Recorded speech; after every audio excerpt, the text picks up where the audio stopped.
So, what is a human soul actually worth?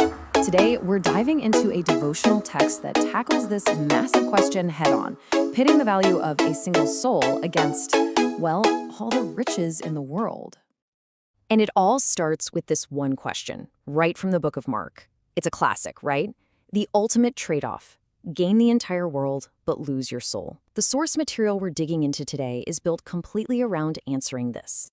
All right, so let's get into the first big idea here. We're going to unpack the core argument because, according to this text, when you're talking about value, there's a very, very clear hierarchy. And here's the foundational claim. It's an absolute statement. Just one single soul is considered more valuable than all the money, all the resources, and all the power in the entire world combined. The gap isn't just big, it's infinite. This really puts it into perspective, doesn't it? On one side, you've got all the tangible things we often chase. Fame, wealth, power, things that don't last. But on the other side, the soul is put in a completely different league, described as having eternal value. So that leads to the obvious question, right? If a soul is that priceless, why? Where does this incredible value even come from? Well, the source material points to one specific theological concept to explain it all. And that concept is redemption. Now pay attention to that last part of the definition, a price paid for release. From this viewpoint, a soul's value isn't just something it has on its own. It's directly tied to the price that was paid to save it. So, what was that price? A passage from 1 Peter is used to make it absolutely clear. The currency wasn't what it calls corruptible things, like silver or gold, but something else entirely, the precious blood of Christ. And this comparison really drives that point home. See, the value of a soul isn't measured in earthly currency, which fades away. It's measured in a spiritual currency that's considered eternal. That's the core logic for why its worth is seen as infinite.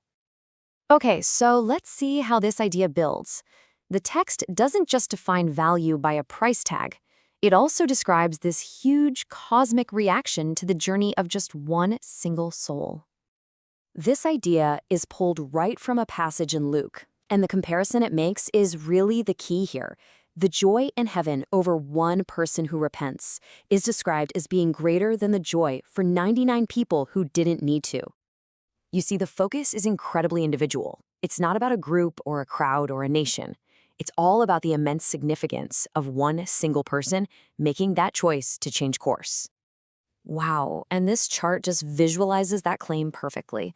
Look at the scale of joy here. It's not just a little more, the celebration for that one individual is shown as being way, way bigger. It's off the charts. Okay, so the text has established value and this cosmic significance. But so what? What are you supposed to do with that information?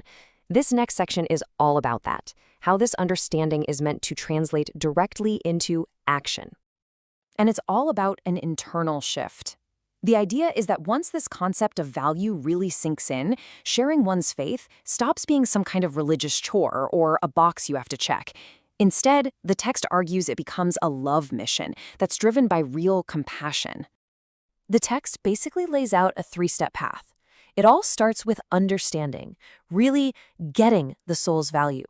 That understanding is supposed to reframe your motive from duty to love. And then that love is what fuels the action, praying, showing compassion, and reaching out. And that leads us right into our final theme. What's the ultimate goal of this mission?